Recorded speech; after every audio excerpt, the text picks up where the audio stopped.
Hello and welcome to the Northwood Podcast. I'm your host, Heath Jones. I pastor this church, Northwood Christian Church, where I am recording this right now in this very moment. And I do this not only for those who might benefit from these thoughts and reflections and hopefully inspirations that I may have, but also I do this as part of my preparation for the words that I'll share with my congregation this coming Sunday, or by the time that you're hearing this recording this past Sunday. All of this to say, I want to make you aware that if all you do is listen through a podcast or watch on YouTube, that's great, and we're so happy. But I also want you to know that these recordings just scratch the surface, or let you in to peek through a window of a congregational life that's filled with people and their stories. And you'll occasionally hear me reference them in my little talks, but who I'm talking about when I do that is a group of people that have coalesced together around the teachings and model of Jesus Christ. And I bring all of this up to emphasize the fact that you can, should you want to, meet us in person. We worship at 1045 on Sundays at 4550 Central Avenue in Indianapolis, Indiana. And we would love to meet you in person. And now is a good time, too, as we are smack in the middle of a time when we're planning what our next acts of service will be, where the rubber meets the road, where our faith meets action. And we're eager to take what we've been learning about from the gospel and to put that into action so that the world may actually be transformed. And we do mean it. Transformed. We believe that Jesus called us to a better life, not in some sweet by and by or in some futuristic sense, but right here and right now. So we invite you into this work. And if you'd like to connect with us, the best way would be for you to reach out to me directly. If you're not going to come on a Sunday morning, we would love for you to reach out to me directly at my email, which is my name, Heath, Heath, at indyncc.org. That's INDYNCC.org. Or if you're not looking for something so direct, perhaps just peruse our website or find our YouTube page if you haven't already, and check out some of the live recordings of our Sunday morning worship. Simply search for Northwood Christian Church and the word Indianapolis in YouTube search bar, and you should find our church's specific YouTube page, distinct from the one that you're watching this on right now, probably, which is my own personal YouTube page. Subscribe to both, by the way. Moving on, I'd like to recognize the All Indiana Podcast Network. They produce our podcast, along with many other podcasts recorded in Indiana, and often about topics of interest to Hoosiers specifically. Hoosier being that funny little word that we have given ourselves as our name, and no one knows what it really means.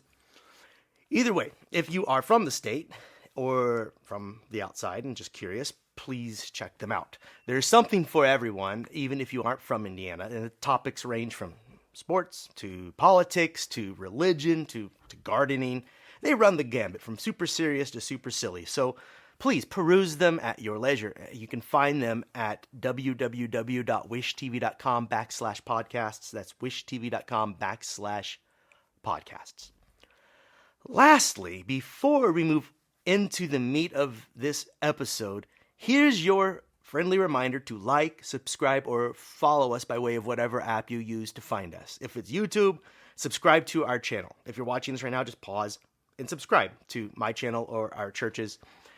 Or if it's by some other app that you use to access podcasts, please like, subscribe, or follow us, depending on whatever term your app uses, gets the same job done. And please give us a rating, hopefully a positive one, but either way, helpful information, either way, because these points of engagement between us and our audience, even like the comments, the thumbs up, whatever, they increase the number of people who might find our podcast, because that, I'm told, actually, I think we've experienced, that sorts this video into whatever queue the algorithms that the wizards of the internet have cooked up. And so your liking and subscribing and commenting help the internet funnel this video to more places, because it gives it the impression that people are interested. And I hope that you are. So please, like, subscribe, thumbs up, comment, whatever, and this will help our channel out quite a bit.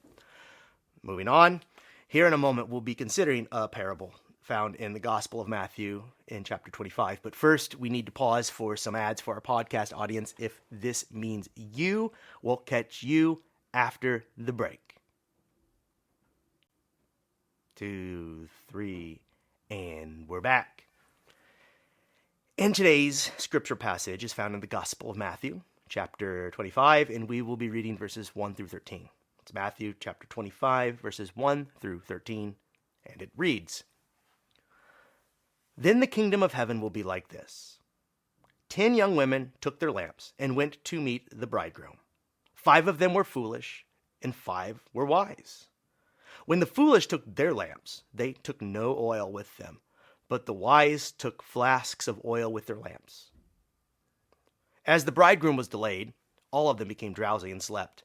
But at midnight there was a shout, 'Look, here is the bridegroom. Come out and meet him.' Then all those young women got up and trimmed their lamps. The foolish said to the wise, 'Give us some of your oil, for our lamps are going out.' But the wise replied, 'No, there will not be enough for you and for us. You had better go to the dealers and buy some for yourselves.' And while they went to buy it, the bridegroom came, and those who were ready went with him into the wedding banquet, and the door was shut. Later, the other young woman came also, saying, 'Lord, Lord, open to us.'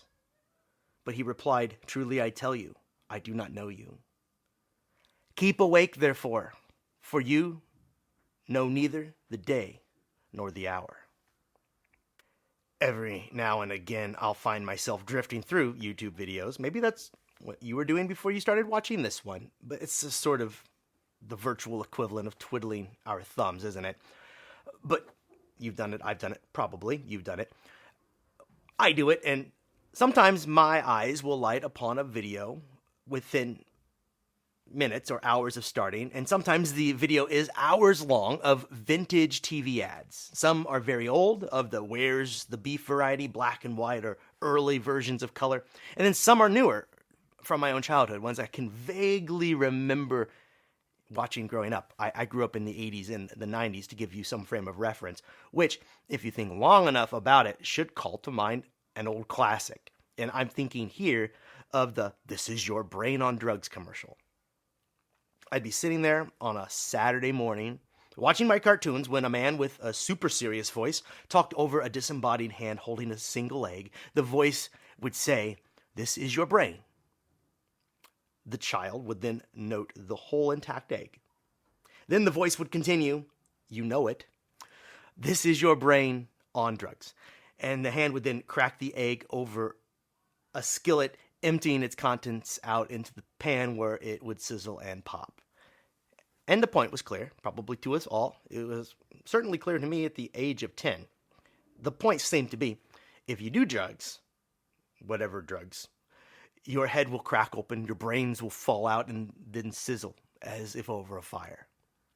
Now, this is nonsense, of course, that if you take drugs, your head will explode. Your head will not explode.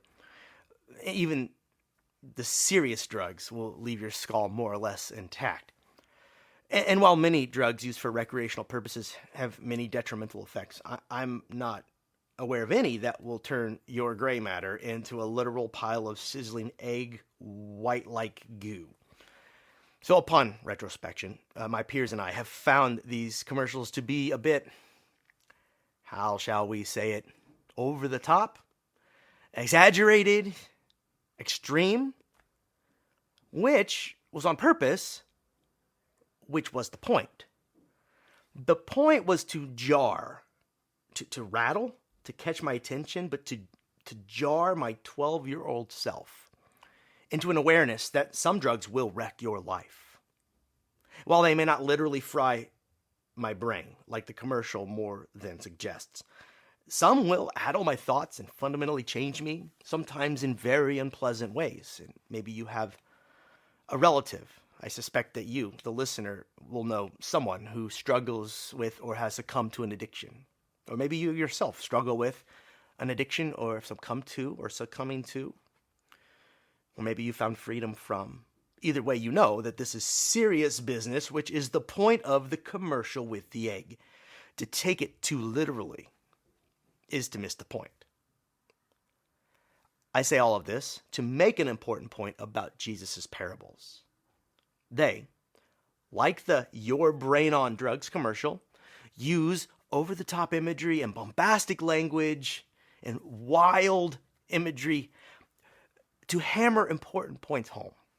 For example, in the 16th chapter of the Gospel of Luke, Jesus tells a parable about a rich man and a poor man named Lazarus. If you know the parable, you can call to mind how the poor man and the rich man both die and find themselves on the opposite sides of a chasm, the rich man being in hell, and then Lazarus being in the arms of his ancestor, Father Abraham. And the parable depicts the rich man's suffering in the afterlife after having lived a life of greed and callous disregard for a poor man outside of his door. That would be Lazarus. And some have latched onto this parable's descriptions of the experiences of the rich man and Lazarus after their deaths, as if Jesus' goal here was to give us a literal description of the afterlife. You know, like Lazarus really being held by Abraham and all that's in that striking parable, not only metaphorical, but literally true. But this is to miss the whole point. In the story of the rich man and Lazarus, Jesus is telling us a story meant to highlight the dangers of greed. And he does this by telling a story where the stakes are sky high and the differences between the right and wrong choices are a mile apart as that chasm in the story. And this is to force us to a pivot point, a pressure point even, to a moment where we make a choice. Will we choose the hellish ways of greed and materialism, or will we choose the life-giving ways of God's realm, as Lazarus did? You don't even need to believe in a literal hell to get the point. Like the egg in the Your Brain on Drugs commercial, you don't need to take it all literally to get the point. I say all of this after reading a parable from Matthew chapter 25, where Jesus is telling us a parable meant to function in a similar way to what I've been describing. So let's get to it. Jesus said, the kingdom of heaven, or as I say, the realm of God, both good ways of translating that phrase, will be like this. 10 young women took their lamps and went to meet the bridegroom. So right out the gate, already, the metaphoric imagery should be grabbing you. We know from other places that Jesus spoke of the coming of God's realm as if it were the culmination of a wedding day. Some of his other parables even have a wedding feast as the punchline, like this one. And in fact, the writer of Revelation will picture a great feast banquet at the end of all things as where this is all heading. So this language in this metaphor is rich and part of the culture in Jesus' time. And it's to describe a place where all present enjoy the good things that party has to offer. And this is to represent the realm of God when it comes in full with all the good that it has for us. And you can read its description of the realm of God in various places where Jesus spoke of it. I like what he said of God's realm in Luke chapter 4. Frankly, that's my favorite Bible passage in Luke chapter 4, where he quotes Isaiah and describes from Isaiah the ways the realm of God liberates captives, binds broken hearts, and alleviates the suffering of the poor. But if we were to stick just with the Gospel of Matthew, from where this parable comes from in Matthew chapter 25, then perhaps the best description Jesus gives is found throughout his famous Sermon on the Mount. And this sermon comprises the entire 5th through 7th chapters of Matthew's Gospel, one speech with what people have described as Jesus' greatest hits, in that he describes the ways the realm of God will serve to comfort and restore all that may be restored and comforted in the end. And Jesus claimed, this is important, to bring this realm with him, so that it is already having its transformative effect on the world, bringing healing and comfort to a hurting world. And what's left for disciples, once we've entered into this space with Jesus, this way of being, what's left for us is to let this light shine so that others may see by it, the light we found there. Or to quote another portion of that same Sermon on the Mount from chapter 5, verses 14 through 16, it reads, "You, church, you are the light of the world. A city on a hill cannot be hid. People do not light a lamp and put it under the bushel basket. Rather, they put it on the lampstand, and it gives light to all in the house. In the same way, let your light shine before others, so that they may see your good works and give glory to your Father in heaven." Today's parable is all about this light. And it is meant to convey to us the importance of always being ready to let it shine in every season of life. Jesus likens our experience to that of these 10 women who are waiting for what? The arrival of the bridegroom, which for the early church meant the arrival of God's realm in full. Some have framed this event as the second coming of Christ. Either way, the church waits for the world to be restored. In like manner, these 10 women wait long into the night.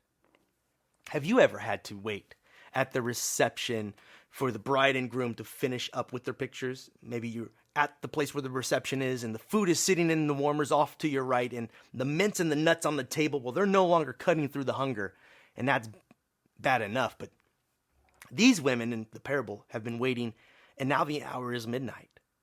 And in this hour, midnight, carries significant meaning in apocalyptic literature. And this is an apocalyptic parable, not meaning a parable about the end of times, but rather a parable that does what that word means. Apocalypse means to reveal or to unveil something that is hidden. So this parable is meant to reveal to us the dealings of God in the world. And midnight in apocalyptic literature is that late hour when you're beginning to wonder if the one you are waiting for will ever arrive at all. And in this case, we mean God's help. Midnight is a long way to morning, but by then, it's already been dark for many hours. So this timing, using midnight as a metaphor, fits many of our experiences as the world has long seemed troubled, and the sunrise sometimes seems like it may never come. The point is, Jesus is trying to help us relate by way of this story to something we are all experiencing in one way or another. We are waiting through tumultuous times for some form of relief or some help to arrive. Does that describe you? It describes most humans, I think. Similarly, these women wait for the bridegroom. But the hour is late, and half of them never anticipated waiting so long. So they lost patience, and they ran out of oil, and then their light went out. So now, oil. You've heard a lot of talk in this parable about oil, and by the time Jesus told this parable,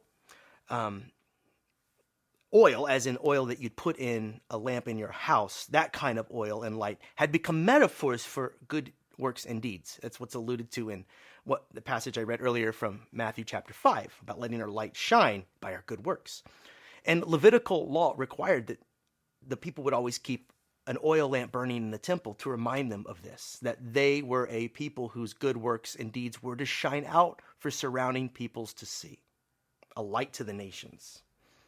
The lamp and the oil, the lamps and the oil in today's parable function in this similar way. We should recall the lines that we read earlier that I just alluded to in Matthew 5 about the disciples being the light of the earth. In other words, in all times, others should be able to look to us to see shining examples of love that's been put into action by way of serving those who need help.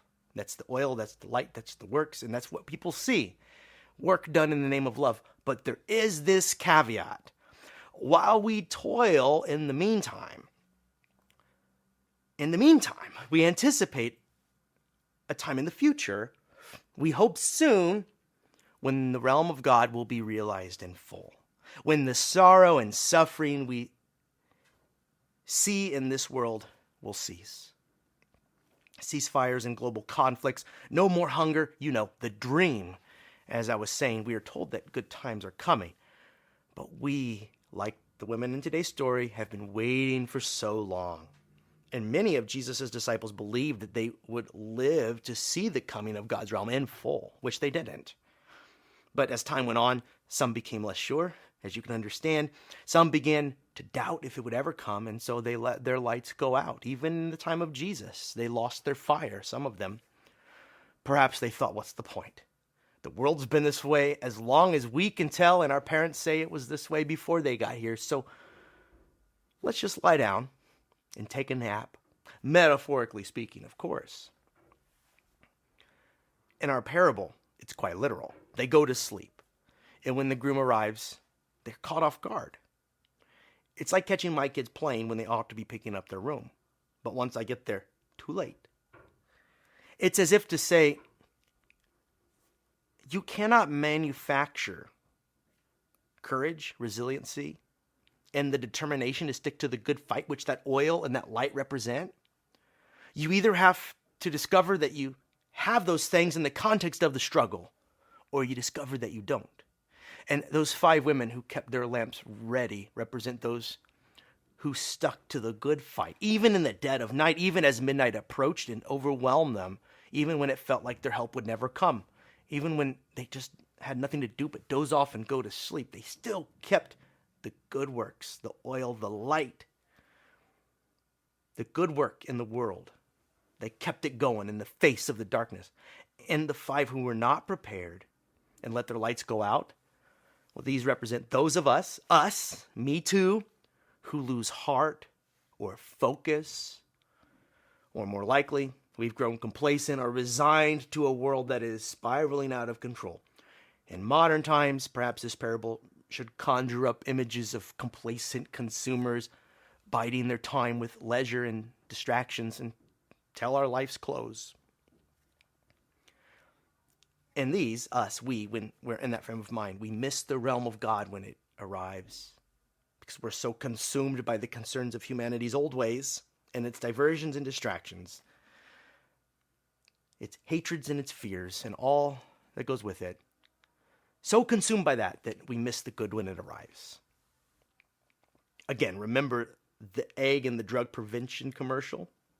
All of this that I'm describing is a metaphor. All of this is extreme. And all of this is meant to put us on the edge of our seats and ready to make a focused decision.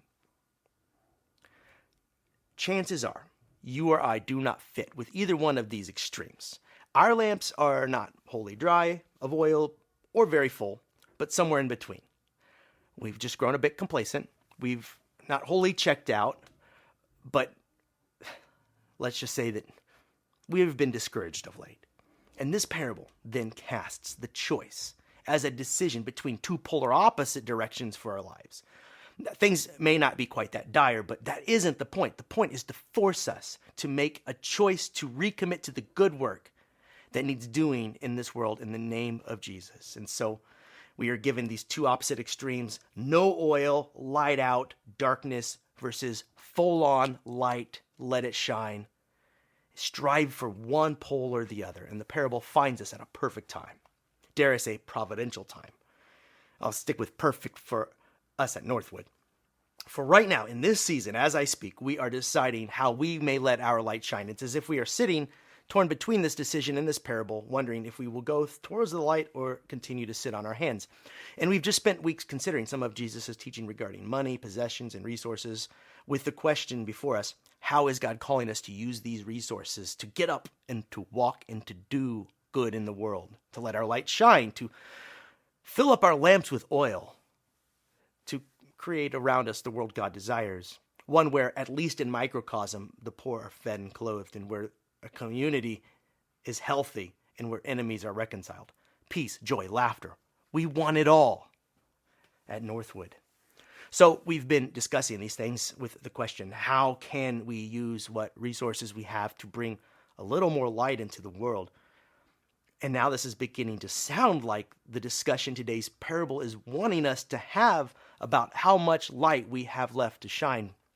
But I said at the conclusion of these talks just last week, the series on possessions and on stewardship and all that, if you've been following, I said at the conclusion of all of that talk about our money and our possessions that none of what we say matters unless rubber meets the road and faith is put into action. If we don't put our faith into action, we are as the women in today's parable who were caught unawares by the arrival of God's realm, clueless whilst missing the blessings we were made for. This describes me on my worst days, I'll admit it. And if it describes you, there is good news for us all. Jesus has invited us all to wake up. The parable concludes, "Keep awake, therefore, for you know neither the day nor the hour." That last line places the arrival of God's realm as maybe imminent, or maybe not. We don't know. But we should not be caught napping. Keep up the work. Fight the good fight. Because even though you fail, fight the good fight. Because our help is coming. It has come for us before, and it will come again. In the meantime, stay awake. It may be midnight, but it is time for us to keep the fires burning, keep our light shining. Even as it is enclosed by the darkness in our world, fan the flames in the face of it. The sun will rise after long nights, as it often has in the past. But while we wait for the sun, stay awake and stay on fire for good. Keep love alive in your heart. God's realm is already here in part. Have you experienced it? No? Well, hold on. Your help is coming too. In the meantime, don't fall asleep on the human race. Stay awake and let what light you have shine for all to see. This has been the Northwood Podcast. If you like what we're doing here, please subscribe to the podcast by way of whatever app you use to listen, or leave a comment. These points of engagement drive more traffic our way. Or check out our website, www.indyncc.org. And also check out the other podcasts produced by the All Indiana Podcast Network. Until next time, this has been the Northwood Podcast. I am Heath Jones. Peace.